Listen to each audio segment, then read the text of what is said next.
আমি বলতে সাগর আমি কেমো দিতে পারবো না বলে কি আমি বললাম আমি কেমো দিলে ওর বাঁচবো না আমি মরে নিয়ে যাই ক্যান্সার হতো মানে বাঁচেই না আমি আর কষ্ট করে কেমো দিব এখন আপনি কেমন আছেন? এখন খাইতে পারি ঘুমাইতে পারি শরীরে প্রচুর এনার্জি আসছে আলহামদুলিল্লাহ। আমি হাঁটতে পারতাম না মানে আমার বাসাটা দুতরে ছিল আমি এক সিঁড়ি উঠে ছাদও যেতে পারতাম না এক সিঁড়ি নিচেও যেতে পারতাম না তো সেই অবস্থা থেকে দেওয়া আলহামদুলিল্লাহ তো আপনাকে মুক্তি দিয়েছে। কাছে একটা বাজার আছে এবং প্রতিদিন দেয় আমার ডায়াবেটিস আছে ঢাকার জন্য যাই একটু টাটকা শাকসবজি নিয়ে আসি হ্যাঁ, একটু হাসতে আসি মানে আল্লাহর রহমতে আপনি একসময় পুরা বিছানায় পড়া ছিলেন।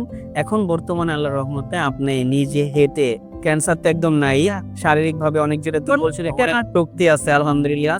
এখন নিজের যে হেঁটে পাশের বাজার থেকে গিয়ে বাজার করতে পারেন। আসসালামু আলাইকুম ওয়া রাহমাতুল্লাহি ওয়া বারাকাতুহু। আমি ডক্টর মোহাম্মদ আসলাম। বর্তমানে বিশ্বনন্দিত ক্যান্সার চিকিৎসা কেন্দ্র গণস্বাস্থ্য হোমিওতে এজ এ ক্যান্সার চিকিৎসক হিসেবে নিয়োজিত আছি। আল্লাহর রহমতে আমরা আজকে সরাসরি একটা রোগীর কাছে চলে যাব যিনি কিনা ব্রেস্ট ক্যান্সারে আক্রান্ত হয়ে আমাদের এখানে চিকিৎসা আসছিলেন এবং আল্লাহর রহমতে আমাদের এখান থেকে চিকিৎসা করে বর্তমানে উনি সম্পূর্ণরূপে সুস্থ আছেন। চলুন আমরা শুনে আসি ওনার মুখ থেকে কিভাবে উনি আক্রান্ত হয়, কিভাবে চিকিৎসা করেন এবং বর্তমান কি অবস্থাতে আছেন। আসসালামু আলাইকুম। ওয়ালাইকুম আসসালাম আন্টি কেমন আছেন আপনি? আলহামদুলিল্লাহ আল্লাহ ভালো রাখছে। আল্লাহ ভালো রাখছে। আপনার নাম জানি কি? আমার নাম মুসাম্মদ শিরিন আক্তার মুসাম্মদ শিরিন আক্তার। আপনার বাবার নাম কি? আব্দুর রশিদ মন্ডল আপনার মায়ের নাম? জয়গুন বেগম জয়গুন বেগম। আপনি বর্তমানে থাকেন কোথায়? গাজীপুর গাজীপুর। গাজীপুর কোথায় এটা?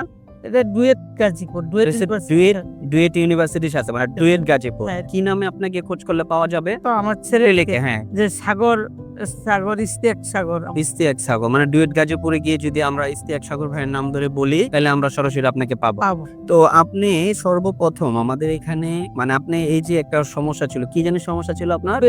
ব্রেস্ট ক্যান্সার ছিল। প্রথমে টিউমার ছিল প্রথমে টিউমার ছিল, পরে সেটা ক্যান্সারের রূপ নিয়েছে। এটা কতদিন আগে? টিউমারটা প্রায় 13-14 বছর 24 সালে আইসা ডিসেম্বরের দিকে দিকে। সম্ভবত আপনার এটা আবার যখন টেস্ট করলেন হিস্টোপ্যাথোলজিক্যাল টেস্ট আমরা করছি, সেটাতে দেখা গেল যে এটা অলরেডি ক্যান্সার ধরা পড়েছে। হ্যাঁ। আচ্ছা, তো ক্যান্সার হওয়ার পর আপনি কি অবস্থা ছিল, কি কি চিকিৎসা নিয়েছেন? আমি অনেক জায়গায় গেছি তারপরে দেখি অনেক টাকা খরচ লাগে পরে মহাখালীতে গেলাম ওখানে কথাবার্তা বলে চিকিৎসা শুরু করলাম ওখানেও টাকা লাগছে অনেক টাকা ছাড়া হয় নাই তারপর চিকিৎসা চললো 5টা কেমো দিলাম 4টে দিছি আমি মোটামুটি নিতে পারছি আচ্ছা, কিন্তু 5টার সময় আমি আর নিতে পারতেছি না কি সমস্যা হয়েছিল?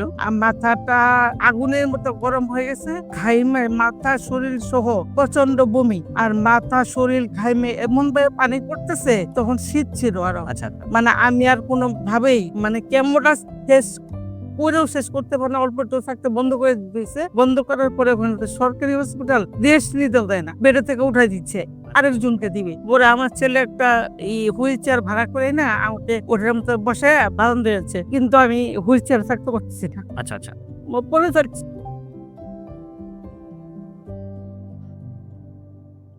পরে আমার ছেলে মানে আমাকে ধরবে নাকি একটা গাড়ি ঠিক করবে নাকি মেনতে পারছেন না ভাবে কেন করছে সিচুয়েশন বুঝে পরে আরেকজন হেল্প নিয়ে একটা সিএনজি একদম গাজীপুর আমার বাসা পর্যন্ত মানে 70 টাকা ভাড়া চাইছে কালি আমাকে চোরের দিন তলাতে নামায় সিএনজিতে উড়াইছে আর সারা সিএনজি মনে আমি কোথাইছে মানে আপনি কিছু বলতেই পারবেন না।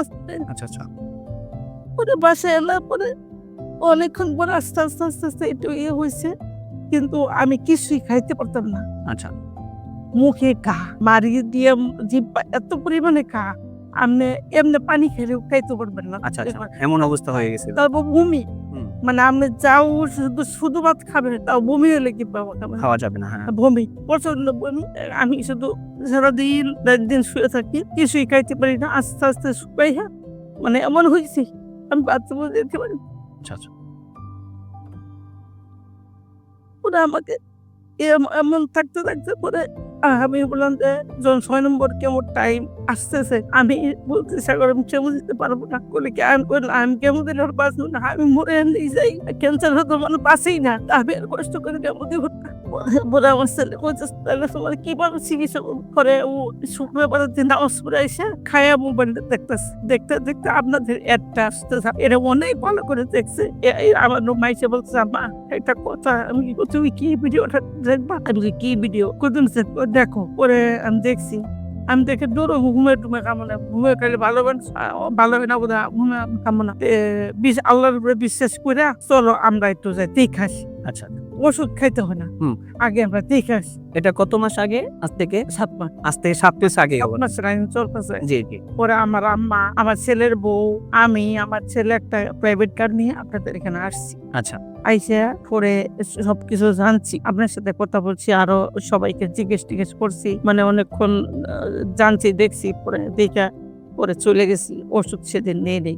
আচ্ছা। পরে আমার ছেলে কয় চলো বাসায় যাই, কথা বইলা পরে কি করি বাসায় যাই। পরে কি হবে না হবে সেটা আমরা বাড়িতে গিয়ে কথা বলে নিব। নেই। তো ওষুধ খাওয়ার পর আমরা যেটা আপনাদেরকে বলি যে 4 মাস পর আমরা পরীক্ষা করব। হ্যাঁ, পরীক্ষা করলে হয়তো বা আলহামদুলিল্লাহ আল্লাহ চাইতো নেগেটিভ আসবে। আপ থেকে আমরা কত মাস পরে পরীক্ষা দিয়েছিলাম? 4 মাস পরে 4 মাস পর আমরা পরীক্ষা দিছি।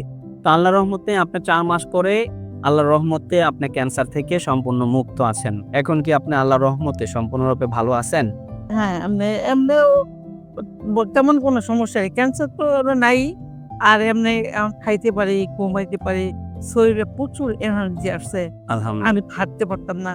মানে আমার বাসাটা দোতলায় ছিল। আমি এক সিঁড়ি উঠে ছাদেও যেতে পারতাম না, এক সিঁড়ি নিচেও যেতে পারতাম না। তো সেই অবস্থা থেকে দেওয়া আলহামদুলিল্লাহ তো আপনাকে মুক্তি দিছে। কাছে একটা বাজার আছে, এটা আমি প্রতিদিন যাই। আমার ডায়াবেটিস আছে, ঢাকার জন্য যাই। একটু টাটকা শাকসবজি নিয়ে আসি, হ্যাঁ। একটু হাইস্টা আসি। মানে আল্লাহর রহমতে আপনি একসময় পুরা বিছানায় পড়া ছিলেন। এখন বর্তমানে আল্লাহর রহমতে আপনি নিজে হেঁটে ক্যান্সার তো একদম নাই। শারীরিকভাবে অনেক যেটা বলছিলেন শক্তি আছে আলহামদুলিল্লাহ। এখন নিজের যে হেঁটে পাশের বাজার থেকে গিয়ে বাজার করতে পারেন।